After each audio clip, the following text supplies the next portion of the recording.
and what Tempest is about? Sure. So I didn't ever think of myself as an entrepreneur. I actually have a tech background. I'm a computer security graduate. And so I was ready for a corporate job. Did not think I was going to end up with startups. But as most of you know, when you apply for jobs as fresh graduates, they always want experience. And especially if you want a job that's going to pay your bills, you need to have some sort of experience and you need to be a really strong candidate.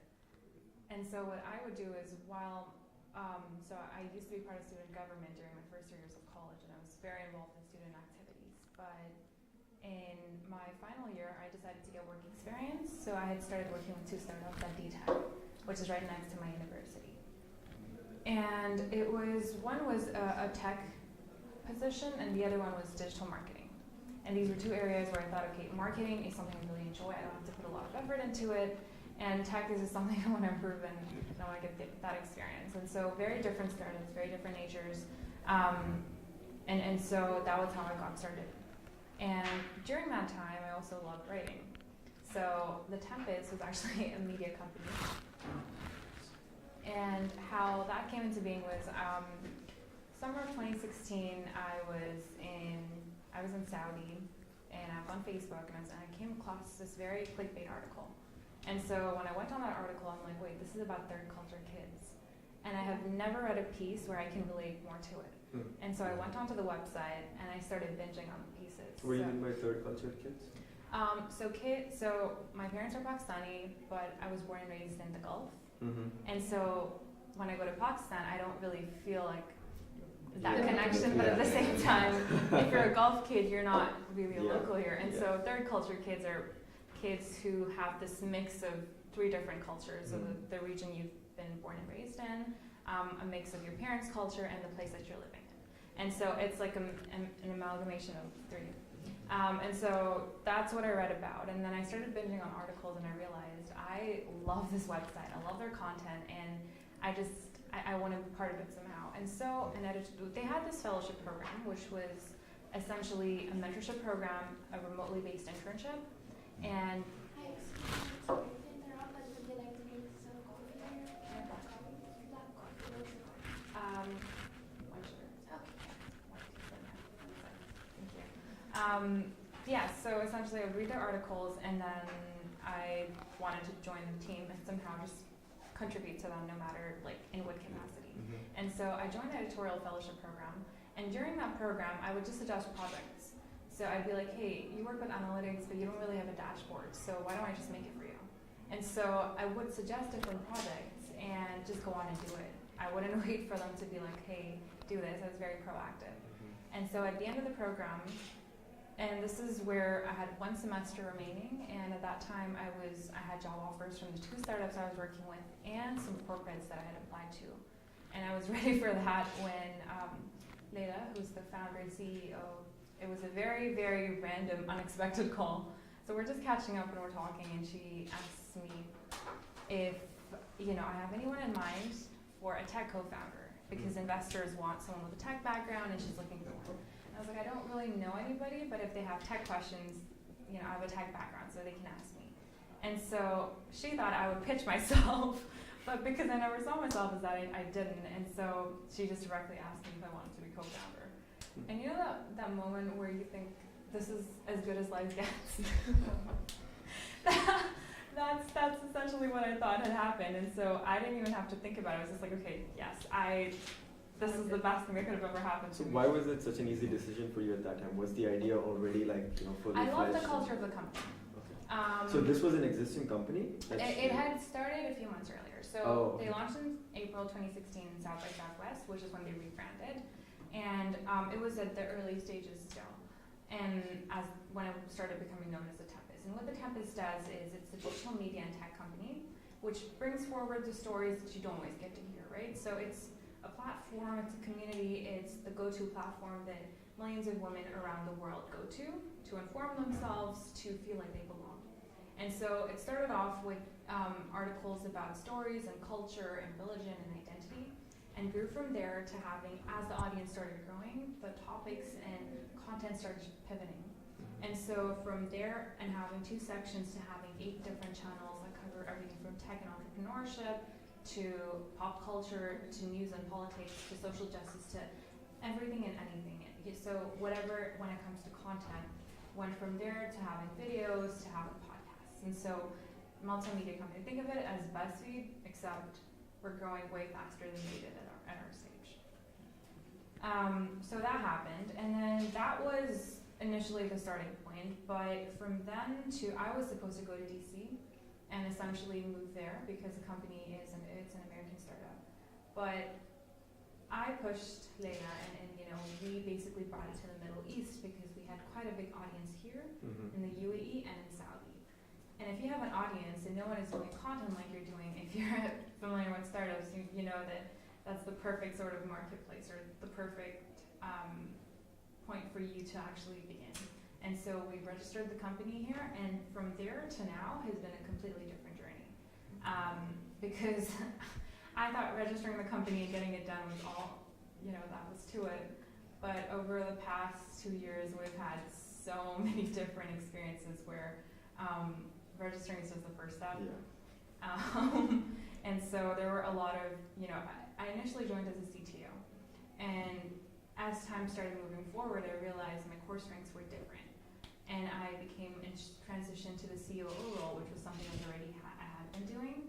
But it was something that eventually I had to come to terms with, was the understanding that, first of all, what you begin with and how your role transitions in a startup can change over time. And so as the company grows, there's different things we're going to learn, but that was one thing that I learned was what my key strengths were and what I knew when it comes to moving the sort of direction of the company that's important for you to understand. And especially when you're working with another. So if you're a solo founder, things are different. If you have a co-founder or a bunch, different co-founders, things are very different. And so understanding that, and then more importantly, we're very unorthodox in the sense that we have a completely remotely based team. So even our team in the UAE are not gonna, the way traditional offices work is not how we work. We're not gonna say, hey, you need to be here 9 to 6. Your department heads are gonna be in different countries. So we have, we're in Toronto, we're in Manchester, we're in India, we're in Pakistan as well, we're here, and in the US, primarily these are our largest audiences and also where our teams are.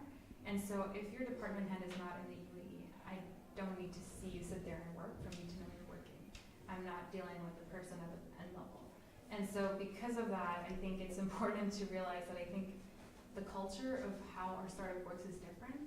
And there are strengths and weaknesses to having that, but essentially you have to figure out what works best for you. Also, since you are amongst the first movers in the market, what are some of the key challenges that you faced in the UAE market? The first was the fact that educating customers that they need our product, right? Our business model is sponsored content.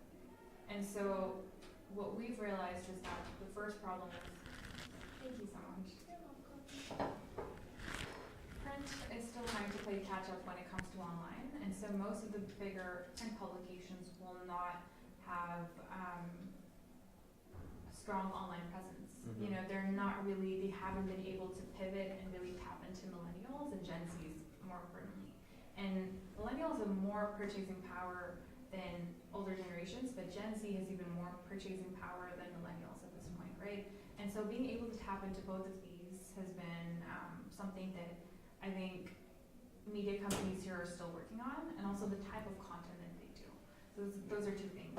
Now from the business point of view, there's the other factors, which are people are used to banner ads, but I'm going to ask all of you a question. How many times did you see a banner ad on a website and click on it?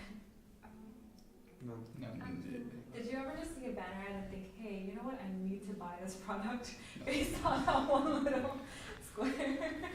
Occasionally. Something. It have to like cross The companies are doing it smartly right now. Like they're retargeting what It's the cookies, yeah, exactly. you've already seen. So maybe it's a bit more relevant So now. that's a bit different. That's basically the cookies that are stored. And so if you're on Soup browsing products, Yeah, you're going to see them. the same like thing. You're gonna see them. It's not a completely different brand. It's Yeah. just the first time, right? That doesn't work. And so that's one thing that we realized is educating customers on the fact that we do need our product. and more importantly, that it's very effective and we have the metrics to back it up. We're not just throwing sort of like numbers up in the air. You know? So who exactly are you selling to and what's the product? So we have two customers, and one is our audience, so that's our B2C side. We don't make money off that right now, but that's really important for B2B, which is our customers, our organizations want to tap into our audience. So you do blogs, social media? Not blogs, so it's our own platform. So okay. yeah, it's everything is hosted on our platform, and we have copyright over all the content that's hosted there. And so we have more than 1,800 contributors in 24 different countries who work with our editorial team for these different channels. So kind of like with any media or news company, you pitch a piece, and when the editor rejects it or accepts it, if they accept it, they're going to work with you to get it published. And that's how we produce a lot of content. And then sponsored content is a little bit different, wherein it's more effective, it's very personal, it's very authentic, and it's very relevant to exactly the audience you're trying to target. So for example, if you're a bigger company, you're trying to raise brand awareness, right? And you're trying to target, and you're coming up with a new product. How do you get people to care about your product? That's our job. So from the concept to creation to getting it out there and getting the numbers, we take care of everything. So are you guys sort of an agency for companies, or are you a publisher? Not an agency, because what agencies do is completely different. Media companies directly work with organizations for advertising, and that's also what we do. But what we're doing is it's our own platform, so we have the audience coming to our platform, right? So every month there's going to be millions of women around the world, and men actually, for a lot of them more. The love pieces are, it's interesting, men from this region actually read all the love articles. Yeah, I've seen that many videos are also there, like if you're facing such kind of problem, how can you get through it? So what right now protects us is also, we have the US IP, right? So our Middle East version is what we're going to launch. And you know, we're in the process of working on that, but that's to make sure we're legally abiding by all the regulations here, and because the content needs to be catered to be more regional as well, right? So there's a lot of topics we don't want overlapping, and so that's essentially why. But I think the most, and exactly, so making organizations understand that working with us is more effective, and then obviously, because it's a new concept to a lot of them, they question whether it would work or not. And changing that traditional mindset when it comes to marketing and when it comes to brand awareness and a lot of different things. Because another misconception, so sponsored content, native advertising is the concept, right? So native advertising is very effective, but people think that it automatically leads to sales. Now, that's the biggest sort of problem that we are trying to educate our customers on and clients on, is the fact that just because we've put out that piece, it's brand awareness, and we will build loyalty over time. But the more important thing is there's a lot of things on your end that also, there's a lot of factors when it comes to a sale, right? There's the credibility, so what brand image and what are you thinking about the company as?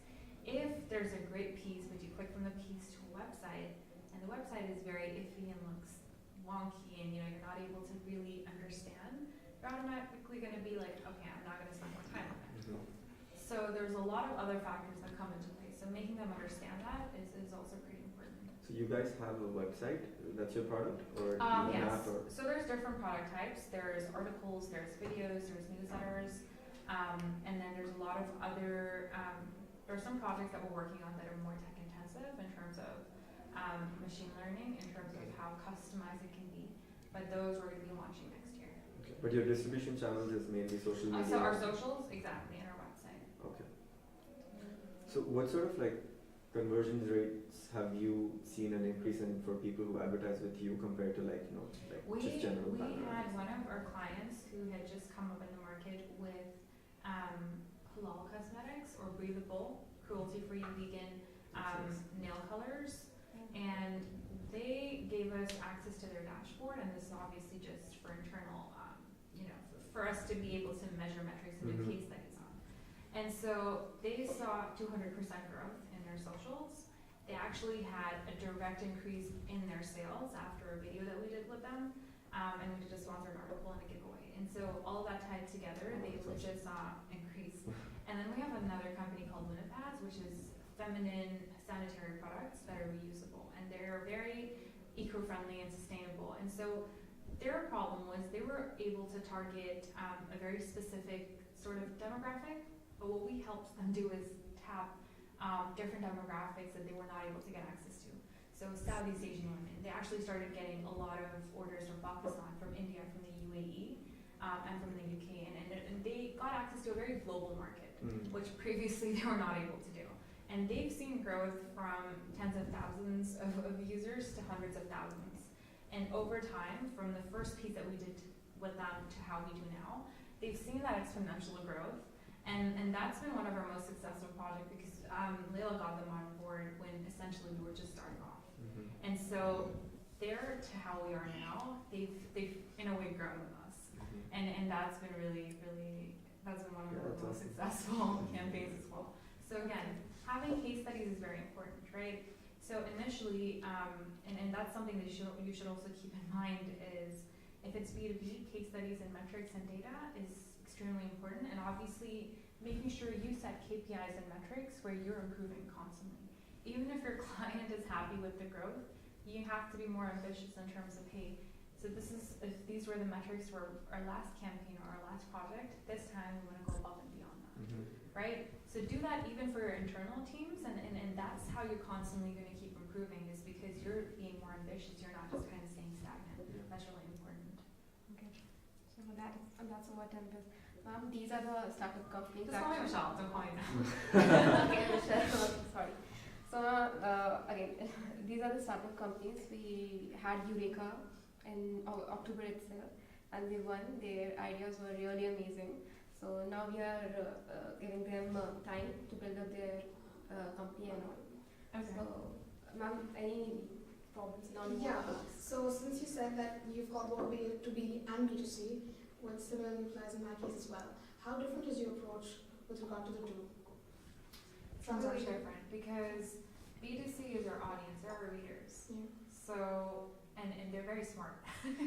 So with readers and with audience, now one thing that we learned was in the midst of all the Facebook controversies going on, relying on your own platform is the best thing you can do for yourselves in the long run.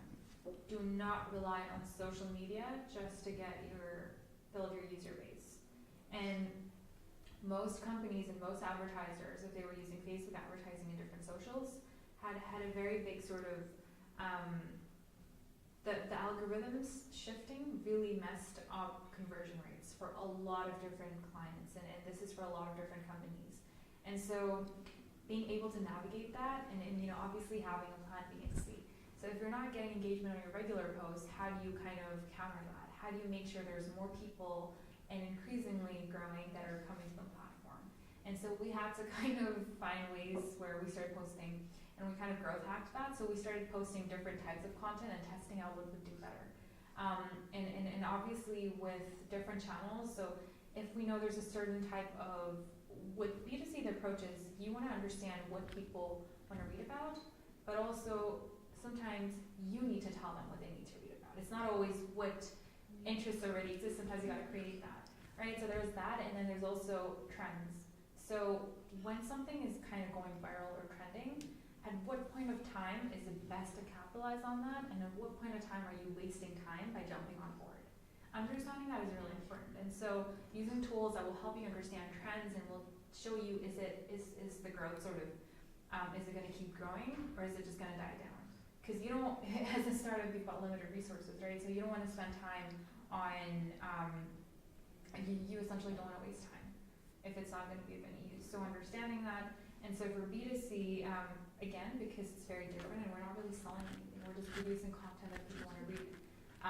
So that's different, and then B2B is very different on that, because that's, obviously that's more sales, and that's more partnerships, and that's more, sponsor content. exactly, right? And then the other thing is also understanding and making the clients understand that just talking about your product will not do the job. No one wants to be sold anything. When you follow, like, who are the social, do you follow anyone online? Yeah, a lot of people. Who do you follow? Tell me names of accounts. Tim Ferriss, Gary Vee. Let's see. I really like. I do a lot of podcasts. Okay. I really do. Read Hoffman. What about? It doesn't have to be related to startups, by the way. Just Yeah, I know. I follow coding pages. Yeah. Okay. I follow more like companies because I'm looking more at corporate, like Target and things like that. Yeah, I follow a bunch of What companies. about you both? Who do you follow? The Grand Auto, Jeremy Clarkson, Okay. the British presenter.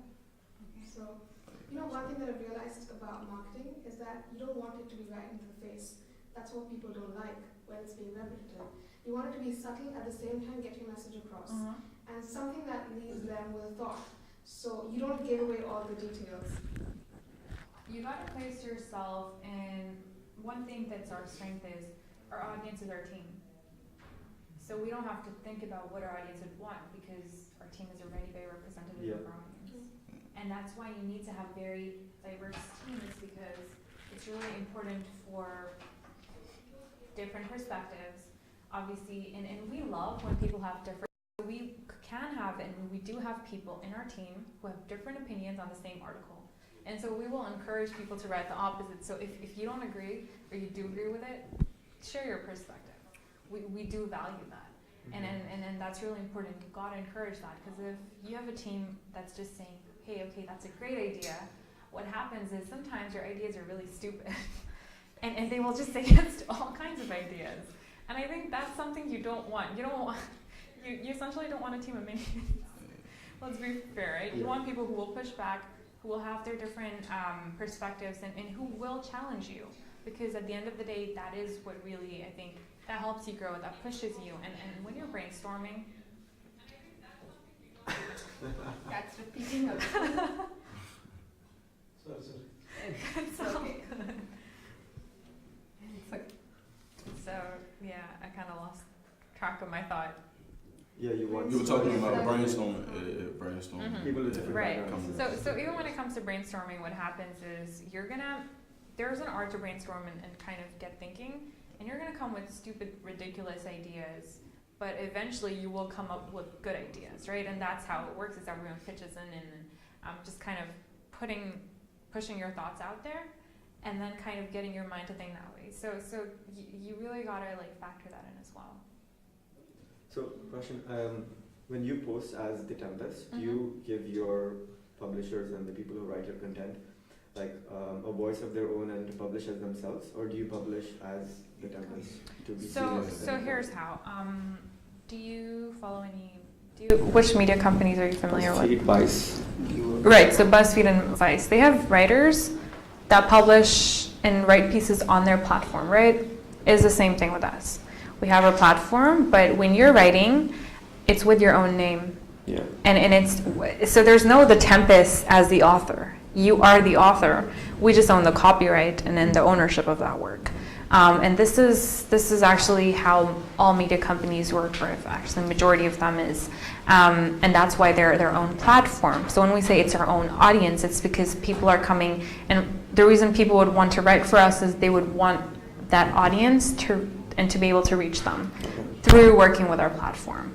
And so essentially, that's what's called a new media companies. Essentially, that's what they're doing. So they post on a platform. They can't post on other platforms. They can, but not the same piece. Okay. Because since we own copyright to it and we hold the copyright, right, and ownership of it, so they cannot take that same piece and publish it elsewhere unless we have specifically given permission to it. So is this crowdsourced? Anybody in the world can do it, or should they be a part of the company? Anyone can. Pitching is open to anybody, so anyone can send us a pitch on a piece and say, hey, I want to write about this. And yeah, even you both. And so then it's up to our editorial team to decide and to, you have to pitch for each channel. So the instructions are on our website if you want to pitch us on the different channels, on whatever it is. And we encourage people, everyone to pitch in and to send their perspectives. The thing is, I've heard of something called Board Panda. Have you heard of it? I think I've seen their articles on Facebook. But it's really spammy. That's the only problem, because I think they just allow everybody and their editorial team just. Okay. It pushes everything. No, this is very specific. And then the other thing is, with a lot of pieces, you don't want repetition. But what's also very interesting and what we've learned is audience is very personality driven, and this is something that our founder and CEO Leila also this was the first thing that she harped on about was, and then again she's like fascinating in the way her mind works, and it's just I love how she works. But getting back to the point, which is people want to follow people. So the reason you would follow certain people online or certain, for example, Gary Vee or whoever, Tim Ferriss, for example, whoever, is because you think they have something, they're saying something you want to listen to. And so when it is these same personalities that are recommending, you will actually look at these recommendations. That's how it is with anybody. You do try, if you have a friend that you trust and respect, when they tell you something and they're like, hey, I tried this amazing app, it changed my life. We will also follow this. You will consider it, even if you don't immediately. I'm not saying you will blindly follow, but you will think about it, and there's already a perception that's set in your mind, and so that's why this also leads to personal branding. I used to be a very private person, so none of my platforms or accounts online were on public. And after the Tempest, so everything was changed to public because you have to build your own profile as well. And you also, this is really important for you to understand as startup founders, is you are a brand of your own. And so when we close our fundraising round, a lot of times, so what happens is investors invest in people, right? So if they trust you and they know there are certain people that I know will just do incredible, and there's a lot of these entrepreneurs, right? And so I think that's important, is for you to understand that you are representing your brand with whatever you do. So your startup essentially, right? So when I'm on stage speaking about things, people are listening to me, but they also know I'm part of the Tempest. And so it is an indirect representation of the startup, right? And so there's a lot of different things you realize the further you get into this, is how important all of these things are. Speaking to crowds, not my thing. I'm more of an introvert, so if you put me in a big room, I will not talk to a lot of people. Unless someone approaches me, or there's only a handful of people I will directly go up to. For the most part, I will be in the corner just doing my own thing. But being comfortable with networking, with pitching, with meeting new people, and being comfortably able to talk to them is something, and these are soft skills that are really important as a startup founder. And these are skills that you carry on with you as you go along, I think, no matter what role you're in, right? And that's really important. These are things that I've had to learn the hard way. The first time, so back when I used to be the CTO, I had a sales call. And I was with a big company here, right? And I'm just like freaking out. I'm like, I don't know what to say. I don't know what's gonna happen. I memorized the script that I've written down, and I sound so robotic. Nevertheless, the call was horrible. I thought it was great, but it was actually, in retrospect, it was horrible. And so, I was freaking out. And I was like constantly thinking, like, this is not, why am I on a sales call if I'm part of the tech team? But the thing is, every startup founder needs to be doing sales. You need to do it. You need to do it till you're comfortable doing it. And the thing is, you will be closing partnerships, and there's so much of biz dev and so much of work involved that is not, I feel like I didn't know that's what a lot of it involved, but there's so much of that you need to do. And so you can have the best product in the world, but if people don't know about it, it is what it is, right? And I think that's the thing that sometimes I see a lot of different founders get too involved in the tech aspect. And I'm not saying you should discount that. I'm not saying don't focus on your product. I think you also need to focus, though, equally on is the obviously how and you're getting the beauty of this product to people, and how you're able to tell a story. Because if people don't understand what it is that your product's about, what your app's about, why they should go for it, there's no reason they should put an effort into knowing more about it, right? Or what is their incentive to download it? Even now with our platform, we constantly ask ourselves, why are people going onto our platform? And so it's because of these stories that we bring forward, the perspectives that you get to see. So if you go to our homepage right now, the stories we've broken out, A lot of them have been very, very important in terms of even starting conversations about topics that would be considered taboo, so mental health. A lot of women wrote their experiences, but not just about suffering from mental health, but for example, how how choosing a therapist or a counselor is something people don't really have a lot of, not a lot of people, and especially this is more of a taboo topic, right? So this girl wrote about her experiences and how finding the right therapist can take time, how you may not always have the best experience with the first therapist that you have your counseling session with. These were things I didn't know about. These were things a lot of people did not know about. So when they read these pieces, it's a different perspective. On the flip side, pieces about postpartum depression. Again, considered more of a taboo topic, but that piece went viral. And what we realized were people were sharing it on Facebook messengers, and obviously they were discussing it and sharing it, and they were starting conversations about it.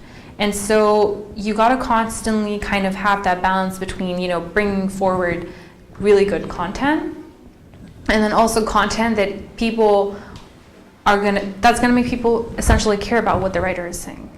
And one thing we've also, with the fellowship program that we do very well is getting people to understand the art of writing. You don't need to be an expert to be able to do research well, right? And every individual has their own story. Every single experience you've had brings you to the point, and so you should be able to speak about different topics, and you should be able to write about them.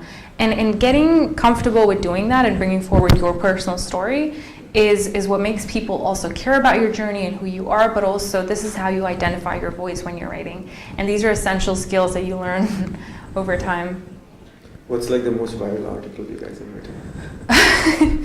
The most viral, it changes over time, but there was one in the past few months. It's about a girl who was abused, and then she was married early at the age of 12. And so she wrote about her experiences. That was one of the most viral ones from the last few months. When I used to be an editorial fellow, I wrote a piece about deconstructed biryani, and that went viral. So it was literally, yeah, like yogurt, chicken, and masala sauce. It was, anyway, so that piece went viral because people just really love talking about biryani. Yeah. And when you're expanding your team, how do you know that you've got the right person on board? Because they are going to be people that you're going to depend on and rely on. And how do you ensure that they're going to stick with you in the long term? Especially when you're remote, I think that's a good question. Okay. Our fellowship programs, they help us identify the right people a lot of times, and actually all of our department heads have been fellows first, because we already know how they work. We know about their commitment because it's remote, but it's also an unpaid program, right? And so at this point, especially as we were starting off with no resources at all, this showed us how committed they were, how proactive they are, and how well they're able to balance things out. And we're very comfortable because there's 3 different cohorts. So there's fall, spring, and summer. Right now, we're finalizing applications and interviewing for the spring cohort. So that's from Jan to May. Summer is from May to end of August, and then September to December is the fall. So similar to your university semesters. And so that's one way. And then with the remote team, there's different ways of getting them engaged. And it's also the culture we've built. When they join the Tempest, they're essentially joining a family. So they can talk about anything, whether it's personal matters, whether it's professional matters. They can reach out to any of us. They can talk to us about anything. That was the first thing that also personally got me very invested, was the fact that I had never seen a company culture that was this strong. With the previous startups I worked at, if I was sick and I took a sick day, like I wouldn't feel that good. But here, if you're not mentally feeling okay, you can take a day off. And you know, the team is very, very supportive. And we actively make sure that we're very inclusive, we're very accessible as well. And then essentially the other thing is, you don't have to be from that background. If you want to learn in a specific, industry or department, you don't need to have a lot of work experience in that department. You can learn and prove yourself. So if you're a fellow and essentially you're bringing on these different ideas and you're doing this and that and all these things, and you prove yourself, you are good enough. And so you don't need to kind of, again, this is a bit unorthodox because a lot of people are more comfortable depending on people who have past experience, but we have done the opposite as well, where you can have that experience, but even if you don't and you prove yourself, then, you know, why shouldn't you be that candidate? And that really helps us. And again, because we had, before fundraising, you know, we didn't actually have full-time staffers. And so these people were still working with us in their capacities, and they were giving so much of their time and their efforts. And so as we grow, and that was something, I mean, even when Leila and I joined, not Leila and I joined, when I had joined in, initially we were at a better stage, but there were very tough times where I would have to work part-time to be able to pay my bills. There were months I didn't take my salary or took half of my salary for quite a big time. And this was before fundraising, and it was consciously because whatever money came into the company, we wanted to put it back into the company. And we wanted to make sure the growth stayed. And so there have been a lot of times where, you know, people talk about, hey, we went through failure and this and that, but when you're going through it, it gets really, really tough. And so when people get into startups and entrepreneurship, I make sure I tell them, you know, I love that you're starting up your own thing, but understand that this takes resources, there's finances involved, and you need to be able to budget them. If you're living on your own, so my family doesn't live here, I'm completely, you know, if I'm financially independent, I'm gonna be responsible for how I stay, right? So keep that in mind. Be smart about how you're budgeting, and obviously this is why personal finance is really important, and you need to understand how you're gonna be able to do that and manage well. Because if you don't have the luxury to, again, if you have the luxury and you have a lot of money to just spend, that's a different story. If you're just starting off, and you know, I feel like that's majority of folks who are getting into this, especially the universities, students and fresh graduates, understand how it gets. And there's one big misconception that I found. So the first licensing is great, and getting that covered is incredible, so that's a big achievement, but remember there's a renewal cost next year. So when it comes to any costs, keep that in mind when you're budgeting, right? And obviously make sure you understand the specifics of it. So when you're getting sales and revenue, instead of hiring people, make sure you're budgeting, obviously, and be as sustainable as possible. Raising big amounts of money is not a key of success. Being as self-sustainable as possible. If you can go forward without funding, you are incredible. That is the ideal scenario. But if you do need funding to get to a certain stage, don't be afraid to ask for it. That's also really important, and that's something that, you know, you should be comfortable doing. And then another very important thing, if you are a startup founder, pay yourself a salary. It doesn't make sense for you to work full-time and not be earning anything. There are a lot of different people with different perceptions and takes on it, but I think it's really important for your mental sanity to be able to do that. And also, it's one of those things where, you know, I think this is what people budget. You should be budgeting for when you're thinking of your whole budgets. This is something that I've seen recently. I was looking at a few startups who were pitching to me, and I realized they didn't have that. And that to me was a little absurd, because I was thinking about, like, how is this sustainable in the long run? If you're an ex-consultant, or, you know, if you're financially very stable, that's a different story. But even then, I feel like you should be definitely budgeting yourself in and be realistic about these numbers if you're serious about your startup and if you're serious about growing. If it's just a little project you're spending a bit of time on, you don't need to be serious about it. But if you are, then you're going to do whatever it takes to make it work. Ma'am, how about the competition level in UAE as compared to other, because as it is an online website and there are so many rivals in the market. So here's the thing, 88% of newsrooms are run by men. Majority of media companies for women are also run by men. So what we realize is there are very few female founders. Female founders of color is a very, very small percentage of that. And so understanding that, we fit into the perfect mix. So gold mine, essentially, I think. Exactly, right? Because we're global without even, our intention initially was not to just go global. it just happened with the content that we had, and people from different parts of the world started reading it, and we built a very strong audience globally.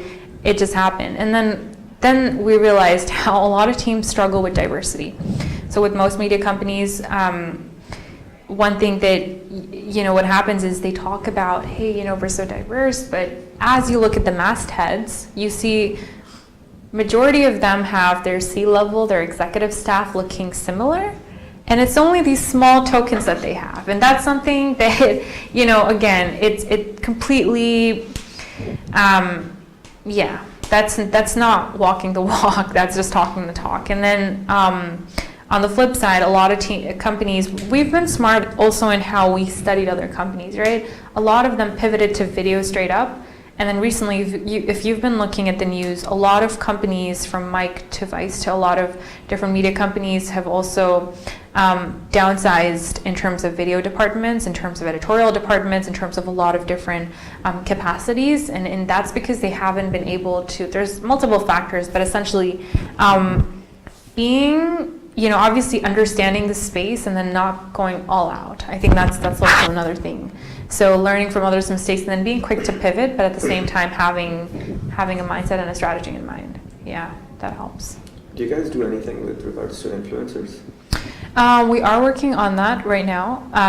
Our main aim is to have people who work with us become micro-influencers of their own, because if they're able to build that platform, that's a whole different thing.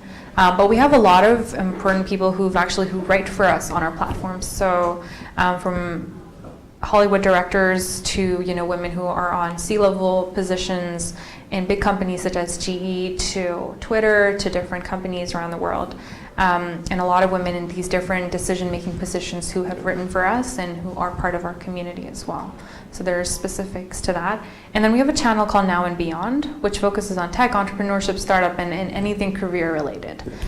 So finance pieces there, again, they tend to do very well, and that's specifically for that. Because I think you guys can grow tremendously. For example, you do a piece on what 10 industry experts have to say about a certain field, and then you kind of pitch them one liner, I want this by this time, and then they share it on their social media, so you get that. That's one way in growth hacking. So that's where growth hacking techniques come in, right? There's two types of pieces. One is those that are not time intensive. So a piece, we actually have this happen sometimes where pieces from 2 years ago suddenly go viral at certain months, randomly.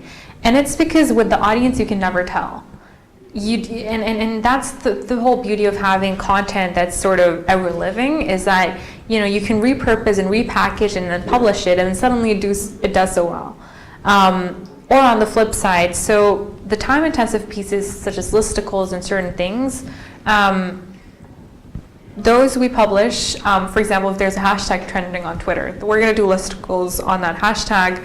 And obviously tagging people when you're pushing that piece out, that's one way of, again, that's time-intensive growth. But then if it's quality content in terms of how, that you can obviously read even a long time later and then still be able to obviously resonate with it, that's different content. So you got to have a healthy balance between both.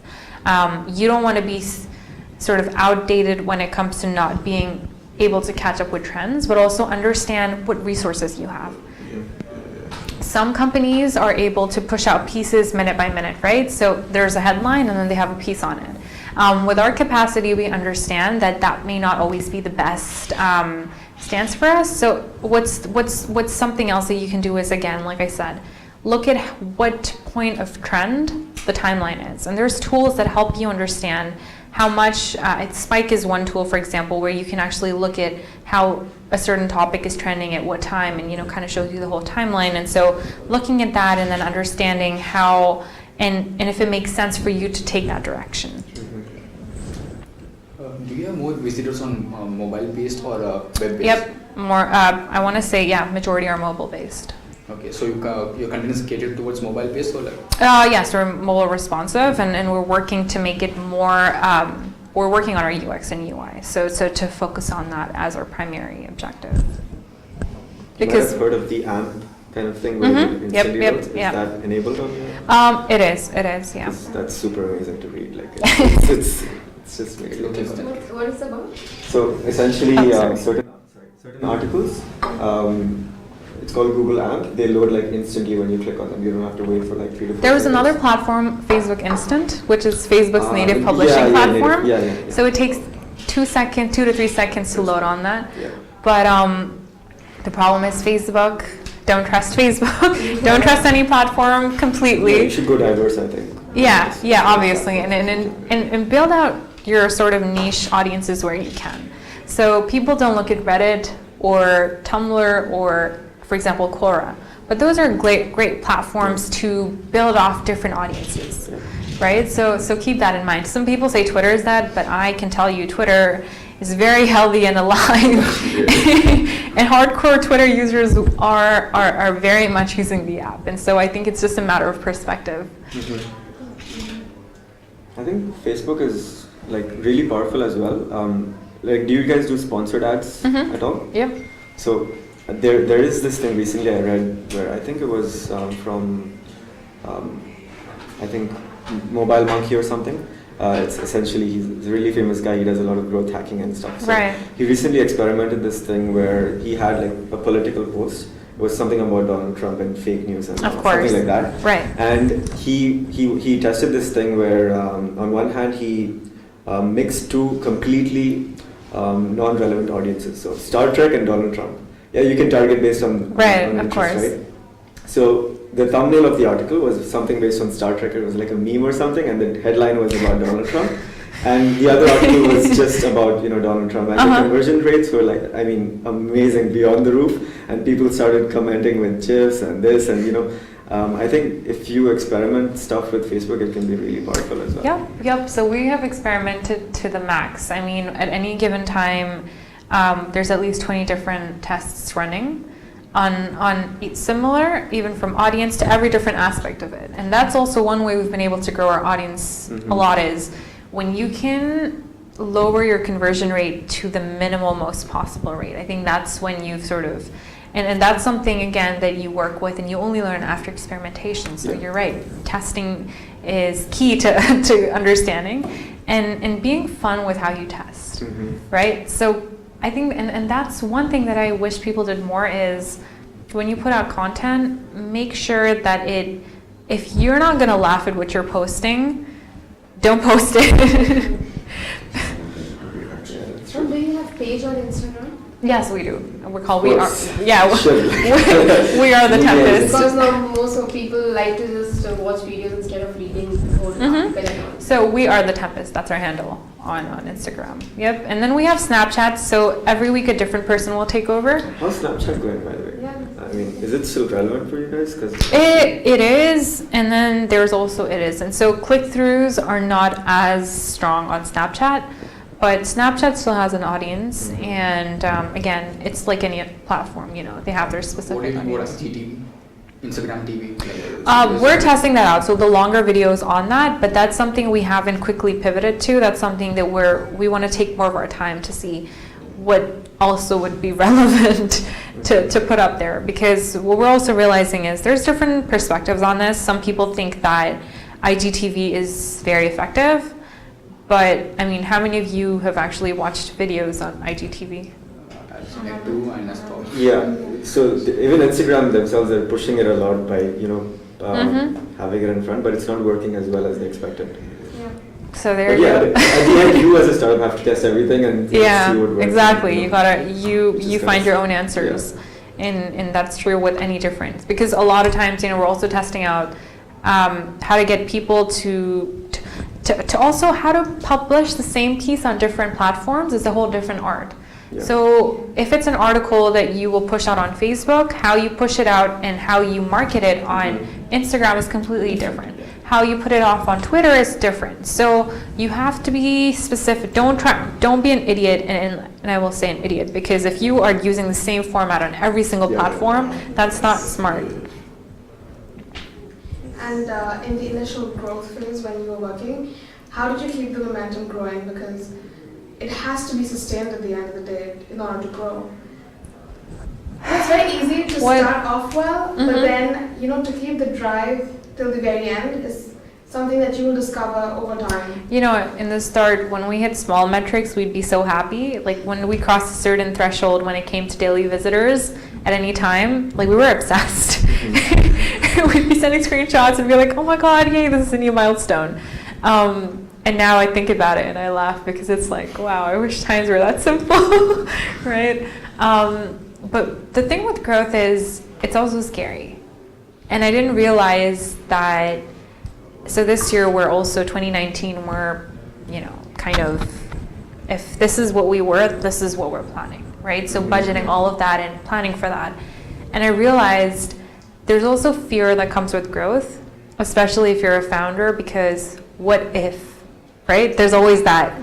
And so one thing that we're doing right now is we're working on a podcast, which is not your typical one. So we're gonna document our journey right now, Leila and I, and we're gonna, that's our podcast, it's our journey. So if I'm here right now, I was recording earlier about how, you know, I'm gonna be going to this session, I'm gonna be speaking to some really young entrepreneurs that are super excited and that are actually working on their own thing and, you know, that are actually legit about the startup ecosystem. And then if it's going to be an important meeting, we're going to be talking about that. And actually, like, you will hear our raw emotions and our thoughts and our feelings and kind of see it as it is. You're not going to see some glamorized, romanticized version later. Yeah. Because as time goes, you will forget details and people, you know, I mean, this is just to make it as real as it gets. And so we're working on that right now. And Yeah, also I think to that's so relevant because people do that with blogs right now because they want to, like, you might ask, like, why should I see another person's life, you know, for like 20 minutes? Like, why do I care? But there is a subset of people who really like connect with that individual, and, you know, and it's important because, first of all, I think, like I said, I want as many people to know that, I mean, when I was in my final year, I didn't see myself as an entrepreneur, but I am right now, for whatever reason. If there's some way I can impact other people to see this as a path, because it is, I wouldn't have it any other way, no matter how challenging it has been. But also to have that realistic expectation, right? And I think for someone who was not, I wasn't part of the startup ecosystem when I had registered the company. I got into it after. And now, yeah, I wasn't. I didn't know people. I didn't know investors. I didn't know startup accelerator programs. I knew nothing. All I knew is there's DTAG, and that is the cheapest option for us at this moment. So we have our resources. Let's just register there. But going from that to where we are at this stage, you know, it takes time and it takes a lot of pushing yourself constantly. One thing that I love about myself is that I am constantly trying to learn and improve as much as I can in different parts of my life. And I think if you as an entrepreneur can, or even as a person, you don't have to be an entrepreneur to do this. If I like being challenged mentally, right? I like constantly learning new things and concepts and improving. And I think that's a really good skill to have. Because then you're constantly growing and you're not going to just stick to what's good or what's working. If this is working, how do you improve that further? And there's never going to be a point where if you think you have reached the ultimate stage, either you are part of a very small minority or there's something you're not doing right, because you will be pushing yourself to, and that doesn't mean overworking. Don't get me wrong. I'm not saying burn out when you're working 24/7. I don't believe in that. I think there's a very healthy balance you need to put in your life, because I used to work 24/7. I work in 3 different time zones because of my team, and so even if it was 3 a.m. call, I would take it. And then I got burnt out by working that hard. And I realized I have to place boundaries for my own. When I feel my best, I can give my best to the company. If I'm not feeling my best, how can I give my full energy, right? So that was important. And then I think balancing and putting those boundaries is your responsibility. No one will tell you that. Prioritizing. Exactly. That's really important. So your health, your own time, even if it's doing nothing, put time for that. If you've been working round the clock, put time for just to do whatever you want. That's completely up to you, but I don't see anything wrong with that. I don't think you need to constantly be working all the time or working on something. Yeah. Okay. So let's just close the session. Wait, before that, I have one more question. Okay. So at the early stages, when you had this fellowship program where you attract talent, like what's in it for them? Were they inspired by the culture that you have, or the kind of vision and the mission that you guys stand for, or was there something else that provoked them to be a part of your program? So there's a bunch of different things. The first is they're getting mentorship. They're getting to build a portfolio. So if you're a writer who does not have a published portfolio, right? Okay. This is a specific example about the editorial fellowship, but essentially you're getting to take on projects and you can completely take charge of that. So if you are serious about growing and really learning a lot, you will get all the resources you need for that. And so after this, a lot of them will go on to work for different organizations, and they're really able to kind of take ownership of the work that they've done. So there's a lot in it for them because we're literally teaching them from analytics to different facets of whatever it is. There's a lot of that involved. There's also different assignments that make it very well-rounded. There's also sessions by professionals from different industries that we're also now incorporating, and that's to make sure that you get a really good experience, and the team is working as best, to give you the best experience possible. And that's also something that we reiterate to learn. And one thing that's really fun is when we start the fellowship program, we ask them a few questions which also get us thinking about the perspective they have when they're an outsider. And at the end of it, there's a lot of feedback that we take into consideration to improve our next cohort. So that also constantly keeps growing. That's awesome. Yeah. Thank you, Mom. Not now. Thank you. Oh, not now, yeah. Sorry. I didn't really hear more questions about your different startups or how that would be relevant. Yeah, let's do a short introduction. I think we got a chance to introduce our startup. Yeah, please. You wanna? So I'm working on indoor air filtering solutions. So the idea behind the startup is like I named my company as indoor air filtering tech solutions Inc. But the application of technology is on much more. It's like I've taken, let's say, the engineers of nature will be brought into home spaces where people spend most of their time, be it working, be it living, and without being invasive and without using basically the working space of any living area, we will be working on improving the indoor air quality, adding the ambience factor, helping them set themselves apart from their counterparts. So it's like the application is using microplants, and the idea behind it is that these are easy to maintain, and we are basically bringing environmental changes from other parts of the world to the parts of the world where, as in the way when we talk about environment, as in flora and fauna, there's not much to look at. So without causing any radical change to the environment available as such, we are bringing the idea from nature itself to the living spaces. That's incredible. The idea, like, what the reason I chose it because it's the premises that makes it stand out is it's affordable. It doesn't require electricity. It doesn't require too much of resource like water or constant maintenance or stuff like that. So it's like as low as one dab a month or one spray a month over the ceiling, the wall, maybe the table, the chair, back of the chair, anything is fine. And is that how have you is there anywhere you've implemented that so far? I actually did that in India. Okay. This was like a fun project I started with 2 years back. I really didn't see much scope in it there. But like when I came to Dubai and I saw that, okay, like the first thing I observed was that the architecture of Dubai has a very big problem with it. Like the most spaces are closed. Yep. The circulation is a very big problem. That's why air conditioners have been put into place. But air conditioners can only control temperatures. They cannot really improve the quality of the air. It's just recirculation of the same air.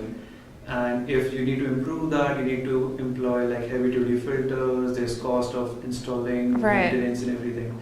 So how about we take, and the thing is like these are expensive equipments, and it's just not the expense of purchasing them; it's the expense of maintaining them, the electricity bills that follow up with them. So why not take all of that? Start making that accessible, essentially. Yeah. So like, why not take all of that out of the picture? Put something that people can actually interact with, and be a part of, like make it a part of their own lives. So the place I was working before, as a fun project thing, actually started making small terrariums, like using disposed glasses or disposed plastic bottles, and I gave them to people. And what I observed was that within 2 weeks, these people were able to focus better. They felt responsible towards their own environment, and they were not doing much to contribute, but the shift of sense was enough. And obviously the to subconscious shift as well in the energy, and right? when they started talking about that to their peers, they also got interested, like, okay, you know what, you're talking so much about, why don't you bring us peace? Where do I get mine? So That's a yeah, good sign. that went on. But Okay. then, like, having changed, like, moving from India to here, it just, like, went on a hold. Have you done that here in the university? Have Not different yet. spaces? Not yet. I have actually pitched the idea to a certain few people, and they have been interested in it. So yeah, I'm just actually, like, in Dubai, the first problem I faced was acquiring the sample. As you know, the environmental issues are Right. there. So I thought of, like, I spoke to a few people who were experts in the field of botany, and Yeah. they said that, like, in order to bring, like, a new species of plant altogether, you need certain permissions, you need orders, you need clearances, customs, and all that. So I'm in the process of that. So what I thought was, like, I'll just maybe have a bypass, slip in a sample from here and there. Because the thing is, it's expandable. Right. So, like, even in India, what I did was I took a sample from, like, other part. Like, I was on a business trip in Europe. So I was just walking in the jungle, and I just got attracted.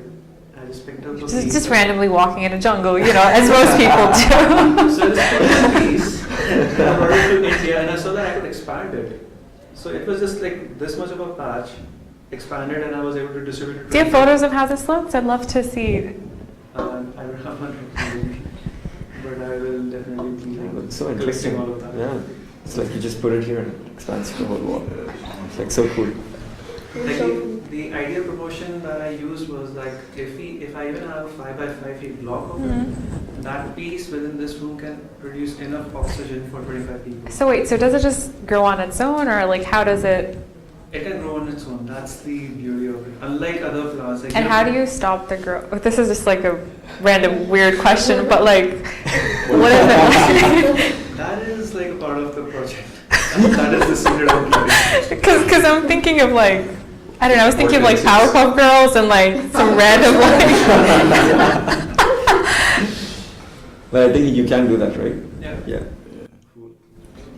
What about the rest of you? So, I have a product, basically it's called Sensor Walk, Okay. and it's for visually impaired. So my friend, he has glaucoma, and he has to take, like, these droplets. But I just wanted to do something different. So I was at Howard University. I'm from DC, by the way. And it was That's just... where I was in the morning. Yeah, I mean, like, yeah. Wait, you were Yesterday. in the morning? I not today in the morning, yesterday morning. I flew a couple It hours. started out as a competition, and I just further wanted to expand with this, and I was like, this may be a good idea. And basically, I wanted to take technology from the newer cars like Lexus, Mercedes-Benz, or even more, like, innovative things, and just incorporate it into a shoe.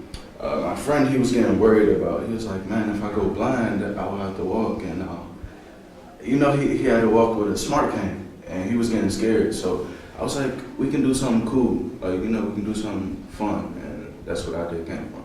So what is it exactly? It's a shoe that you Yeah, wear? Sensor Walk. So basically, we take the technology from cars, we would incorporate it into a shoe, Okay. and we would have, like, these cool glasses. It's for blind people or for Yeah, everyone? visually impaired, yeah. Okay. And you would have, like, an earpiece, right? And the thing that we were trying to do was, the problem was that if they were to cross the street, we were talking about the sensors, how far they would go, and the max and things like that. So that's what I'm working on now. I'm trying to get there. It's just difficult at this point. So I like when you were talking about opinions, because right now I'm facing a bunch of opinions and a bunch of problems, and I'm trying to get around it. Accessibility is a major, it's one of my core values, and even at The Tempest. There's 1.3 billion people with disabilities in the world.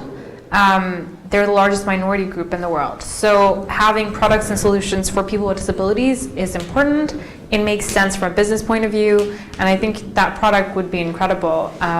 because there is a very big chunk of people who would be using it. What about yours? I'm looking at Bilal. Okay. Same company. So, do we have time for another question? Or? No, we have to. Oh, okay. session. We'll meet separately. It's okay. we can just answer Yeah. questions on. Thank you So so much for our question. Mashal for sharing it. So how many is she also part of your team? No. I'm just an entrepreneurship committee member. Okay. I'm not. You're just not a individual. There are a few startups as well. I think they have to be somewhere connected to the internet. Okay, that's fine. Their story is really inspiring.